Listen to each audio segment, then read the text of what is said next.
Now, a lot of aquariums are run by what's called filter socks. And a filter sock is usually the first part of the filter. So the water goes from the aquarium down into the filter and it'll go through a filter sock. And I call them filter sucks because I hate filter socks. And the reason why I hate filter socks is because I'm too lazy. If I've got to clean them every 3 days, which is what you got to do with a filter suck, then this gets all this crap in it. So therefore the waste gets trapped out into this and then circles the volume of the water past the waste several times an hour. So if you get a dirty filter suck and you clean it, then it's actually pretty effective. But I'm too lazy to clean filter sucks all the time because I think it sucks to clean filter sucks all the time. So what I do is just get polyfilter.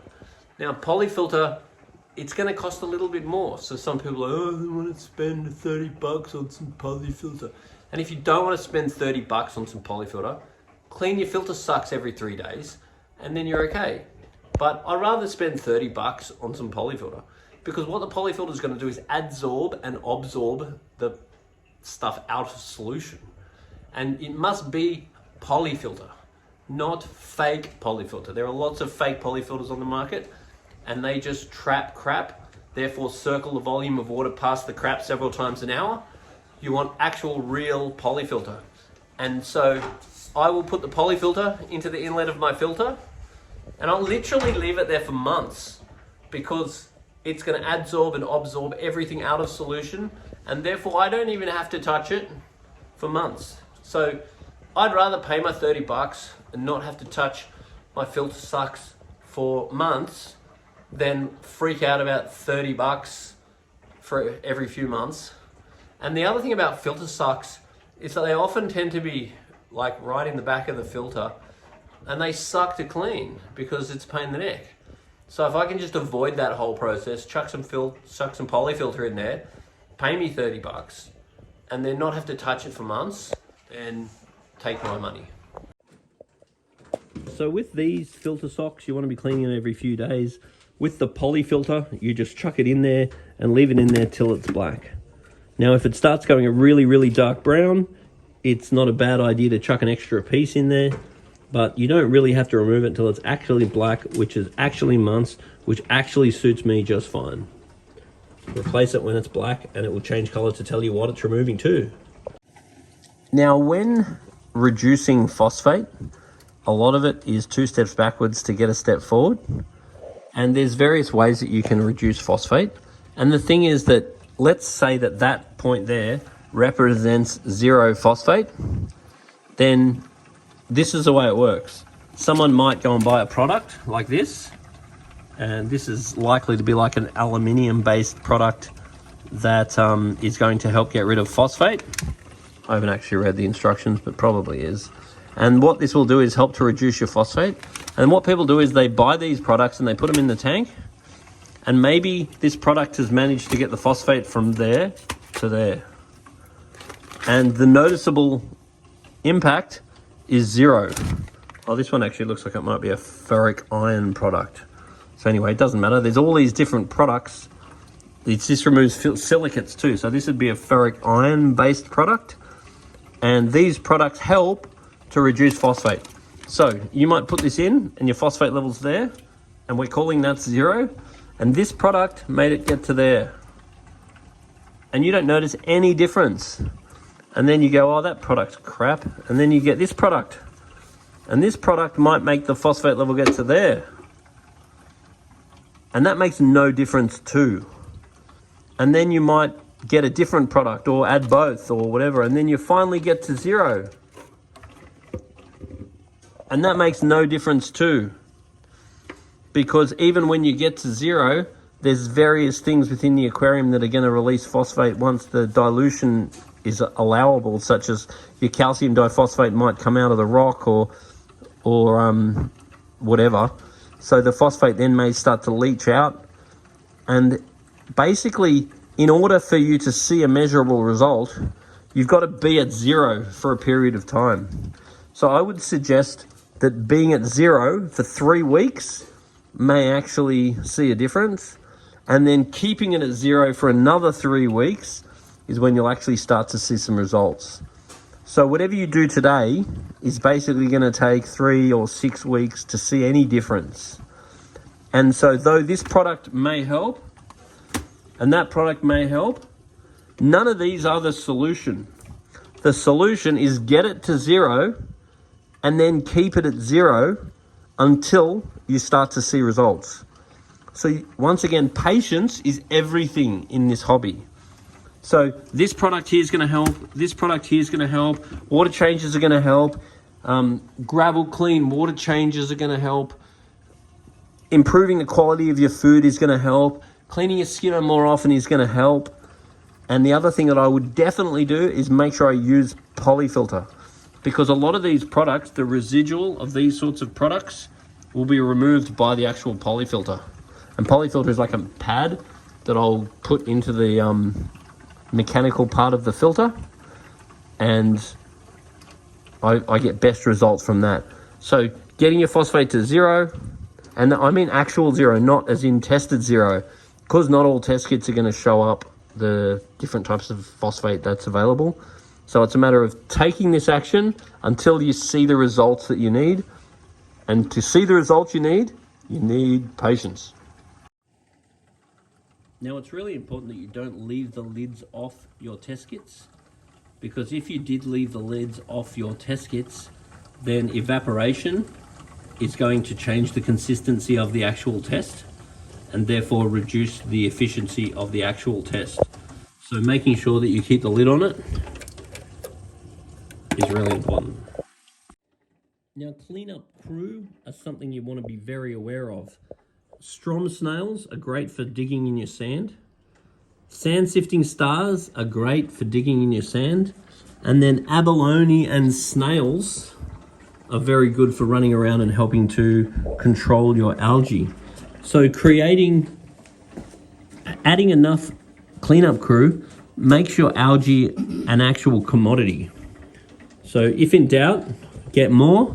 But if you start losing any of them, like if your stroms are dying or something, don't go getting more, because it may very well be that there's not enough for them to eat.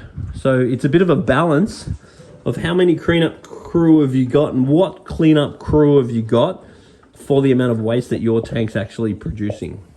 So whether it be starfish, whether it be an urchin, whether it be a cucumber, it's a matter of getting a range of cleanup crew and then paying attention to what each one is going for, and then increasing the ones that are doing whatever issue you've got. Like if you've got green algae, then you might go for abalone. If you've got, you make your own observations, and then you increase or increase the amount of cleanup crew. And then if they decrease themselves, don't go putting another one in any time soon, because it may very well be that it just died because it didn't have enough of its own food. So the last thing you want to do is add more competition for it. So it's a supply and demand on commodity for your cleanup crew. Now, every facet of reef keeping in particular is customized. There is absolutely no one size fits all.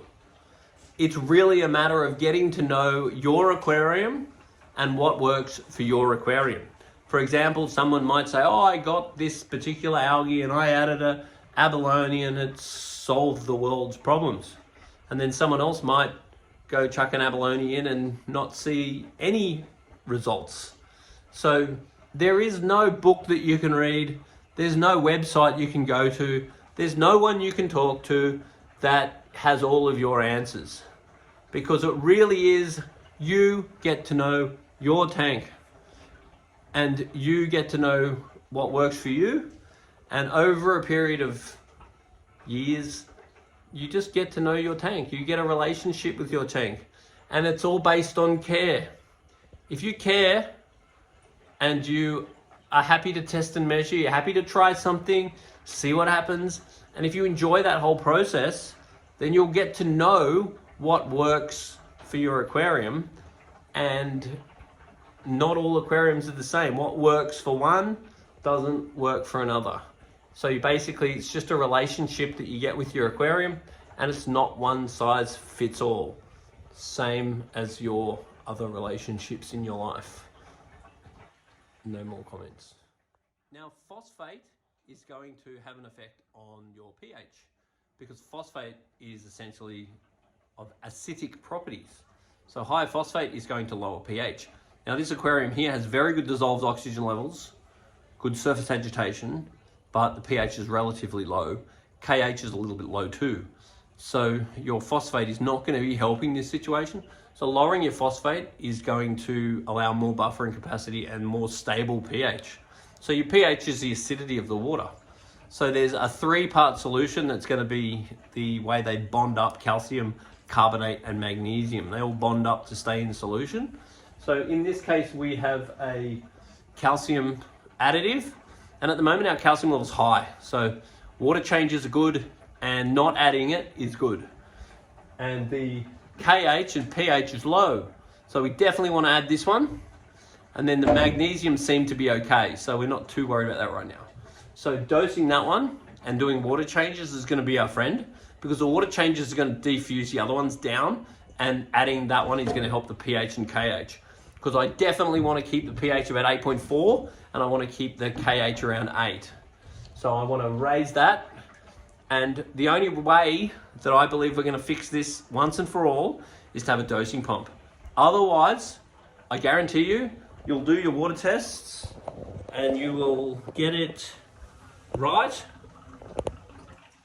And when you get it right, you'll celebrate and you'll forget all about it until it's wrong again.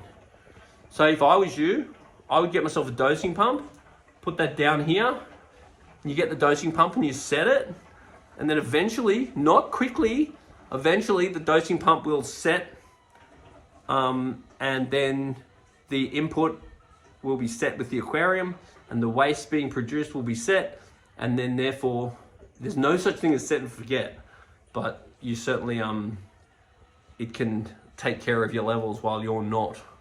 So setting a dosing pump, and you might have 3 months where you're really into your aquarium, and then you might be busy, distracted, hungover, and you're not looking after your aquarium. So the dosing pump will do that for you. The dosing pump is the thing that will allow the consistency that you're not going to, regardless of your good intention. Now, what I mean by a dosing pump is basically a little pump that goes down here. We're going to have our bottles that's going to have a dosing line in it, which is going to go up into the pump and then deliver the water down into the sump. And you can set it so a certain amount goes in every day. And then every now and then I'll test the water, and I will alter the dosing pump to get the results that I want. Now there's all these fancy dosing pumps that connect with apps, send you notifications, can calibrate online. And I find the fancier they are, the more chance they're gonna fail, and the more chance that you're gonna buy it and just not know how to use it. I just go for a good old dosing pump that's easy to set, particularly one that might have a removable LED screen that can just whack on the door, so it's easy to access, because you definitely want to look at the accessibility for changing the dosing pump. And I'm not interested in these ones that are too fancy, because I find the aquarium industry, the more and more fancy everything's getting, the more it fails. And if you're one of those full tech dudes, go for it. Go buy that stuff. But if you're just a simple dude that just wants a dosing pump that doses, and you don't want to worry about all this stupid app connectivity and Wi-Fi's and all this other stuff that just does your head in and you can't be bothered reading the instructions, then just don't buy them. Just get something simple, understand what it does, make sure it works, and leave the fanciness to fancy people. If you're a fancy person that loves talking about, if you want to talk about your fish tank, that's cool. But if you want to talk about how fancy your dosing pump is, then go and buy that stuff. But if you just want it to do a result, I just go for a simple one that actually works. And it also depends what sort of money you want to spend. Because if you have unlimited budget, then go buy all that stuff. But I don't think you need it. I think a lot of times, depending on the person you are, it can just confuse the crap out of you. So with something like a refractometer, you want to make sure that you calibrate it every single time you use it, because they go out pretty easily, and having wrong salt is a big problem. So for a tank like this with invertebrates in it, if the tank is well established, a salinity of 0.024, 0.025 is great. But don't add fish to the highest salinity. If you have a good quarantine procedure, then you should be able to leave the salinity at that height, and you can slowly raise the fish within the quarantine and put them into the tank. That's the best solution. Whereas if you are not quarantining fish properly, which these fish probably have been quarantined properly, then you definitely want to lower the salinity before adding the fish, because the fish osmotic pressure increases with higher salinity. So lower salinity equals lower osmotic pressure, and it means more molecular energy available for the immune system. So 0.024, 0.025 is a great salinity. Make sure that you're using something efficient like a hydrometer which is calibrated, and just be careful about introducing fish into higher salinity. If you're quarantining, you can put them in low salinity and slowly work them up before putting them in the main tank. Now, a very fluid question is, do I have too many fish? Now, in general, a well-populated aquarium is in the fish's interest, because a well-populated aquarium tends to reduce the stress of individual fish because they feel safe, because there's a lot of other fish swimming around them. So this tank here is beautifully populated now, but there's fish in here that will grow very big, like that sailfin will grow the size of a plate. So therefore, have I got enough fish, or do I have too many fish, is a completely time-governed question. Because right now, the population of this tank is very good. But as time goes on, that Soho is going to grow into a monster. The yellow tangs will get like this big. The sailfin tangs will grow massive. And then the Naso will grow very large. And then you will end up with too many fish. So that's just something to be aware of. As your fish grow, then your biological capacity needs to grow. Otherwise, some are going to die. Now, there's very few fish that I consider to be a must, as much as the blenny. Particularly this one is a bicolor blenny. They're just a wonderful fish that are typically fairly hardy. And as you can see, the way he grazes along the rocks, he's a wonderful algae eater, and they have unbelievable personalities. They're really a fish that you get to know, and I highly recommend getting one. It's so amazing the amount of personality that some of the fish have, and how you really get to know their little personalities. Like this little fella here hanging out in his little house, and how you can have one fish behave in a certain way, and then you could even get another one that's the same that behaves completely differently. It's really one of the pleasures of fish keeping. And I often giggle at the people that will say, for example, oh, I read that this fish and that fish should get along, but they don't. What's going wrong? What's happened? Now, fish are not computer programs, and the fish do whatever the fish do. And it basically comes down to, will your dog get along with my dog? It doesn't come down to what you read or what somebody told you. So someone will say, oh, I heard this and that one don't work, or I heard this one and that one do work. And there's plenty of generalizations that you can base that on, but ultimately the fish don't read the books that you read, and they don't look up the same websites, thank God, that you look up. The fish do whatever the fish do. And your job, having a fish tank, is to watch the tank, not judge what they should or shouldn't be doing. Your job is to enjoy what they do and know that whatever they're doing is exactly what they're meant to be doing. And if you've got a bastard of a blue tang, then you've got a bastard of a blue tang. That's what you got to deal with.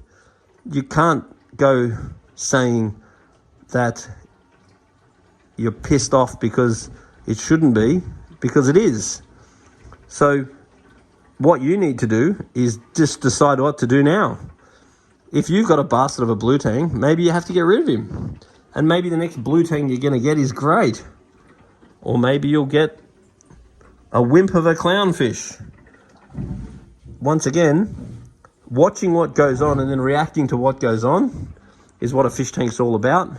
Not getting pissed off that it's not doing what it is that your preconception suggests. Fish do what fish do, and that's it. Now this tank has relatively fancy lights on it. Now, how long the lights are on is very much governed by when you're enjoying the tank and any corals that you may have. For example, this is a fish-only tank currently, so even if you never had lights, the fish are fine. Ambient light is enough for the fish. But if you start to get corals, then you sort of want to have a minimum of 8 hours light. Let's call it a maximum of 12 hours, a minimum of 8 hours. And with a tank like this, with these lights, you can ramp the lights up and down. So I tend to have the blue slowly ramp up in the morning, then the white slowly ramp up an hour or two later, then the whites go down, and then an hour or two later the blues go down. And that's what I tend to do with these sorts of fancy lights. And these sorts of fancy lights do have app conductivity and presets and all the rest of it, which you can take advantage of. But if you're getting too much algae, consider reducing the amount of light. And if you just are somewhere in between that 8 and 12 hour mark, then you'll be pretty much okay. Once again, you get to know your tank and you can increase or decrease the light according to your understanding of your own fish tank and what works for you. Now, something good to do every now and then is to send off an Icp test, particularly the Triton ones, because what this will often do is uncover problems that you don't know. So there's only so many tests that we can do, but here is a big list of stuff, and you can get your tests and then you get your results back, then you look at the red section in the results, and then you can decide what to do about it. The answer to most of them is just do more water changes, but at least you can be aware of the combinations of trace elements and so forth that you add. Because you might find that your molybdenum level's too low or too high, and then you can change what you're adding and then retest until you get it right. And a lot of these trace differences are like you're fine-tuning your stereo with those little micro adjusting thingies. Your big main ones are the most important, but when you get them right, then the fine-tuning becomes the key. When the tank's not right, you need to look at the big things. When you get the big things right, you then start to look at the little things, and then you can fine-tune your tank. And also you can uncover problems typically within the traces and so forth. They're not going to change the world, but they are going to just improve the tank that little bit, or solve like a little bit of a problem that you didn't even know that you had. So even if it be a few times a year, send off a Triton test and uncover the mysteries of your aquarium. Hey Julian. Now, how often to do water changes and how much water to change? Once again, there's no one size fits all. The first thing I'll do is make sure that I am using a gravel cleaner for my water changes. That goes into the gravel, suck all the crap out of the gravel. And if my gravel is dirty, I'll do the water changes more often. And if I haven't done the tank for a while, I'll try to do it every week for a while, until when I use a gravel cleaner, the water is coming out clean. Going into the bucket and it's clean. A white bucket. It's good to use a white bucket because then you can see how dirty your water is. And I would do a weekly water change, like 20%, until I have actually happy with the water. Then if I'm doing the water and it's coming out relatively clean, then I will reduce the water changes, and typically I'll do about a quarter a month. That's pretty standard for me. Providing my test results are good and providing my gravel cleans come out clean, then I'm happy. I will change 20%, 25% a week until I'm happy, and then I will usually do it monthly, and that usually keeps me happy. If I'm happy, my tank should be happy. Now, a lot of people will say to me, how lucky I am. You're so lucky that you still love your job. You're still lucky that you still love fish and you work with them every day and all the rest of it. And sure, maybe it is lucky, but I think that the most important thing is to keep learning and to keep yourself interested. So let's say, for example, you have this aquarium, which as a fish-only aquarium, is a pretty cool tank. But the reality is, after a while, you've seen it. And once you stop learning about it and it stops being a challenge and then you've seen it, then you sort of got to change. So if this tank is the way it is, maybe for a year you love it, and then a year you like it, and then you've seen it. Then maybe change it and start putting coral in there. And then a year you love it, then a year you like it, and then you've seen it. Then rearrange it and change the coral you've got from LPS to SPS or soft corals or whatever, and then you love it. And it's the change that's the king. Because changing your fish tank is a very good way of keeping yourself interested. But just don't ask me for marriage advice, because changing that is much more expensive, but equally more interesting. Now we're looking at increasing the quality of our filter media. So what we're going to do is put some marine pure blocks in here. We're going to give it a good month for the good bacteria to grow in the marine pure. Then we can start removing the other media. And it's very important whenever you're making any biological changes that you've got to remember there's no good bacteria in the media until you go give it time. So you put the marine pure in, give it a month or so, then you can start slowly removing the old stuff. Then you can depend on the marine pure. Because the marine pure is going to take about a month to grow good, powerful nitrification and about 3 months to establish denitrification. So once again, everything is governed by your test results and everything is about patience. Okay, so for water test results, it is the test results that make the difference, and the test results plus time gives you results. So like, for example, if your levels are not right, it's okay, but it will catch up with you. The same as you might go to the doctor and the doctor says, hey dude, your cholesterol's too high. And you're like, I'm all right. Of course you're all right. You're all right now, but there is a cost. So what I want, the fish are far more flexible than the corals. The corals are going to show a more immediate result to your tests. So pH, I want that to be 8.4. Now the fish aren't even going to mind if it's 8. I don't want it below 8, but 8.4 is what I find is best for the corals. The KH, the fish aren't going to really mind unless it's way too low, but I want it to be 8. I find that's the best for the corals. Ammonia, 0. Nitrite, 0. Nitrate, below 1. Oxygen, 8. Copper, 0 for a reef tank. Calcium, about 420 to 450. Magnesium, around 12, if not 1300. Silicate, 0. Phosphate, close to 0, but not 0. So they're really the levels that I want. And I want to run the salinity at 0.024, 0.025 for a well-established aquarium. And then I'm happy. If any of these levels are not right, over time you will pay a cost. How bad the levels are will govern how bad the cost is and how quickly the cost comes. And there's no way around that. There's no excuses. There's good tests or not. Water quality and nutrients is the key.